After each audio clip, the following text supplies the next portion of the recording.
everyone, welcome back to my channel. Thank you so much for tuning in. Welcome to the very first travel tips video.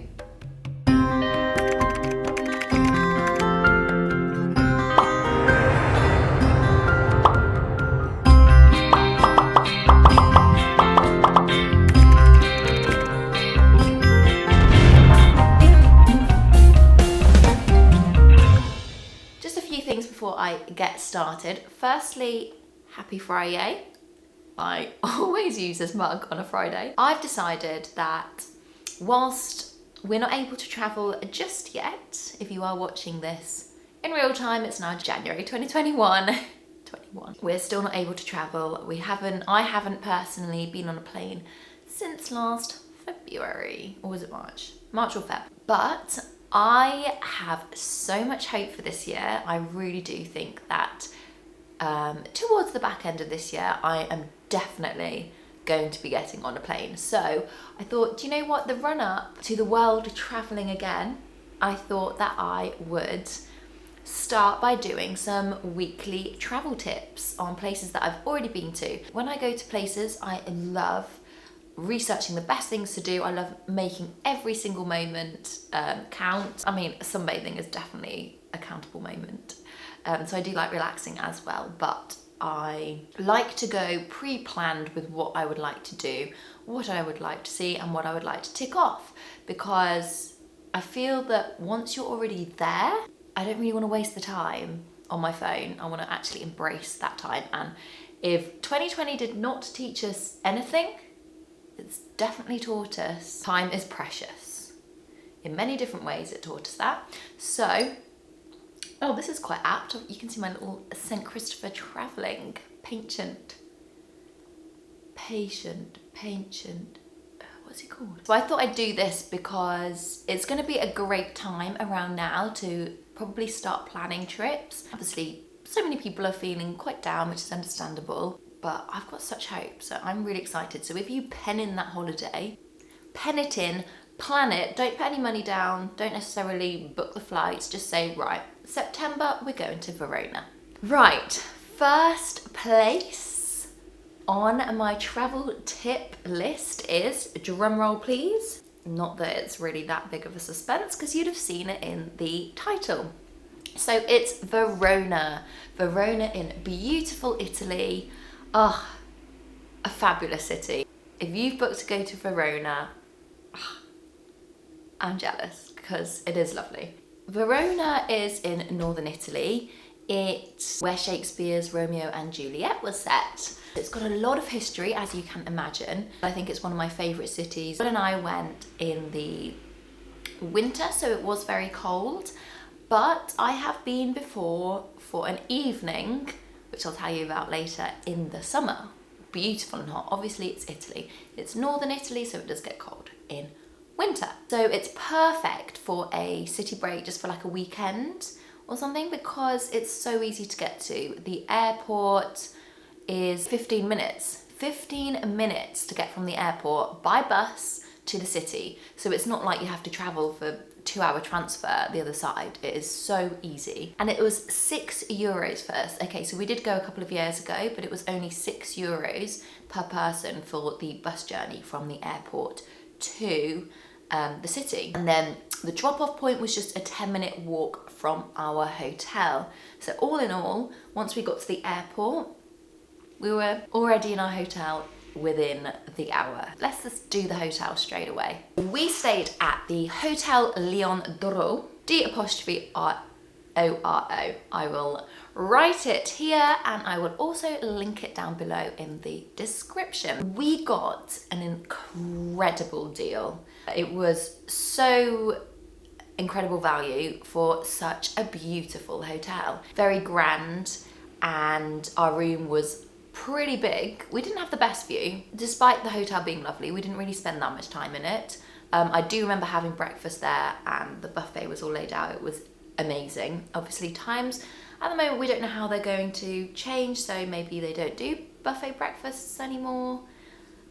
I don't really know, but the buffet breakfast was amazing. So yeah, really recommend the hotel. Let's move on to what to do whilst you're in Verona. Obviously, you cannot, well, it might not be obvious to you because you might not know much about Verona at all, but you have to visit the arena. Verona Arena is just beautiful. It really reminds me of the Colosseum in Rome, so it's a similar kind of building, not as big, but it looks just as beautiful. It's honestly gorgeous. It's a Roman amphitheatre, and it's one of Verona's most famous highlights. We went inside, and you can climb right up to the top, and the views over the city are just amazing. So I highly recommend going to visit Verona Arena.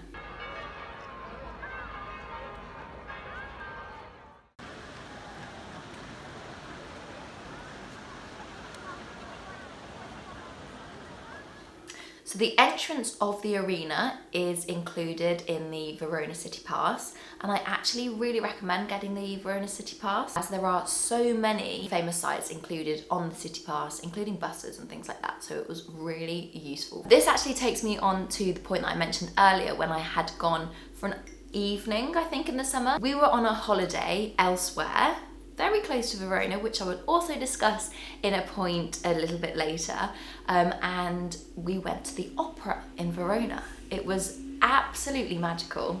It was so good. Just for an evening, me and my family, I think I was 16 at the time, and that was my first Verona experience. But yeah, they open in the summer for opera. The opera festival runs from June through to September. Double check this year. I don't know whether it's happening or not in 2021, but hopefully years to come it definitely will. Okay, the next point that you have to do when you go to Verona, walk up to the viewpoint above the Roman ruins. Honestly, that view was gorgeous. I'm still posting pictures from that day a few years ago on my Instagram because the view was just amazing. Definitely go for like a sunsetty kind of vibe because wow, it was dreamy. So it only took about 10 minutes to walk up. It wasn't actually that long, so it's really worth it if you can. There's cobbled streets, beautiful little buildings, walk up, and for us, the view was definitely one of the highlights of the whole holiday. So it's a good one. Definitely add that to your list. Okay, this is a little bit of a different one. This isn't a site, but it's a wine shop. Now, we went to this wine shop. I think we weren't recommended it or anything. We just walked past it and saw that people were drinking wine in the wine shop, and we thought that was such a cool concept. So I think we bought wine, I think we bought some Prosecco or something from there, and then actually went back that evening. So we snatched up 2 bottles of Prosecco for €9. Bargain! We absolutely loved it because you could sit in, you could buy your bottle of wine and then sit in and drink it. And there was such a cool atmosphere in there. It is called Signor Vino Wine Shop. I will also link that down below too. This next one is quite an obvious one, but it's definitely needed to be said because you just have to wander the streets of Verona. Honestly, every single street that we walked down was beautiful in some way or another. Like, as much as I love living in London, I feel like there can be some pretty dodgy streets. And I don't really know why Verona, maybe I was just in the right places all the time, but every single little alleyway we walked down or back street, everything was beautiful. Cobbled streets, beautiful buildings. So do like pen in an afternoon just to have a little wander, have a look at the shops. There's a beautiful street actually that does all the kind of designer shops, which was just lovely. But then also the back alleys as well. You never know what you're going to find. And one of the back alleys was an amazing restaurant. This is called Ristorante Greppia. I wish I could speak Italian. We got recommended this by our hotel. So it wasn't like back alley, randomly happened to find it.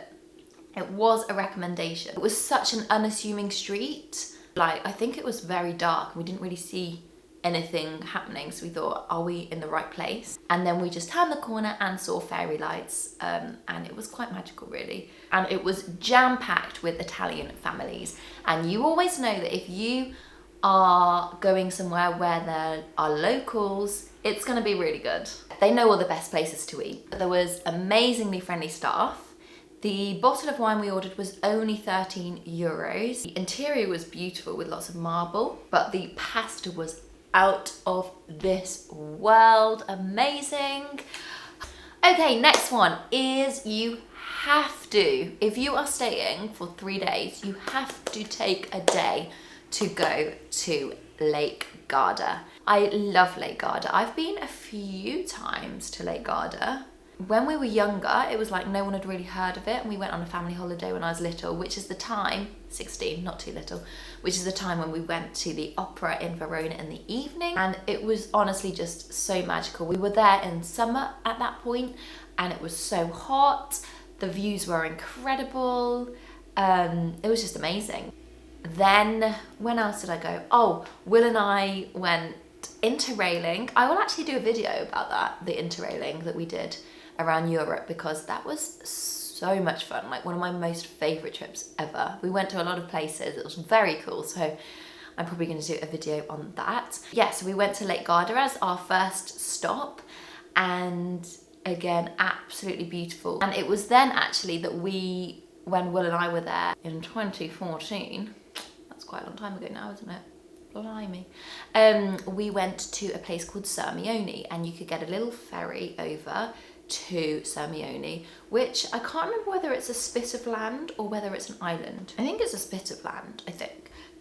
So we knew we'd been to Sirmione before, we absolutely love it there, so we thought we would go again.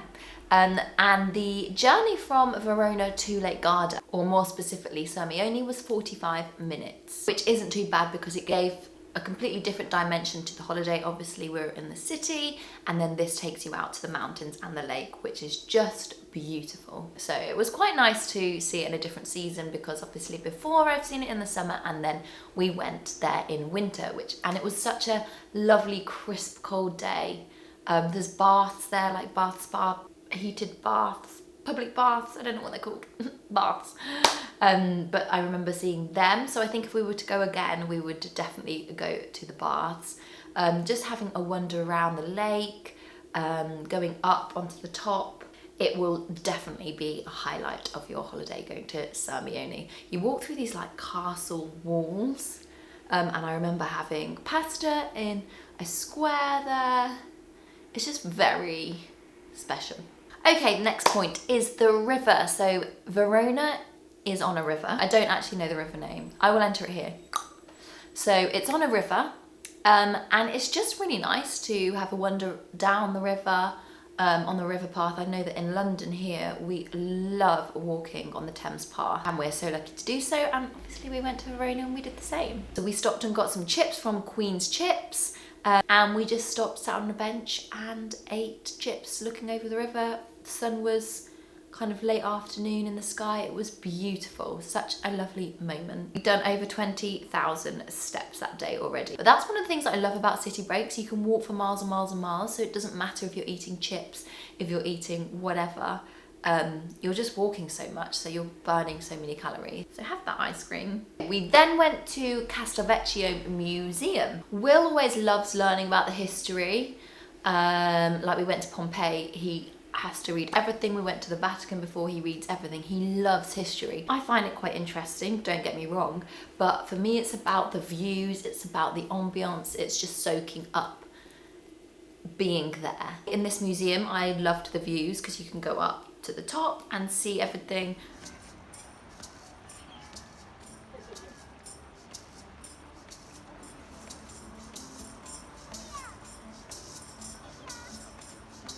I don't know whether you have noticed this, but I'm a view kind of gal. I really, really appreciate a beautiful scene, view. So the square Piazza dell'Erbe, that sounds French, Piazza dell'Erbe, I don't know how to say it. Here it is. We each enjoyed an Aperol Spritz, because are you in Italy if you don't drink an Aperol Spritz? And the amazing thing that I found in Italy with lots of different places is that if you order a drink, then they'll give you quite a bit of free food. So we had free tapas when we went there, which was pretty amazing. I've had free pizza before as well because we ordered a drink. So order that drink and get your...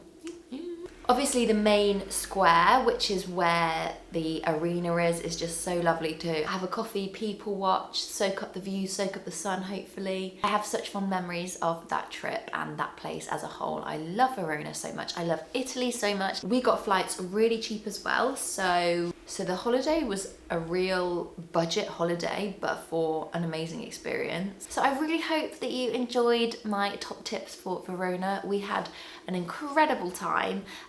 If you do decide to book a city trip to Verona or even Lake Garda, please do let me know in the comments. I'll also enter my travel blog down below. You can have a look at the tips if you didn't get time to like write them down or whatever. I have put them all in a blog post and you can see some more photos there as well. Thank you so much for watching, everybody. Please do hit the subscribe button for lots more travel tips and travel inspiration to get us all excited and ready for hopefully the back end of 2021, if not next year. Pen in those travel dates, pen in that holiday, believe it will happen. Let's manifest lots of travels to come around the corner. Thank you for watching. See you next time. Goodbye.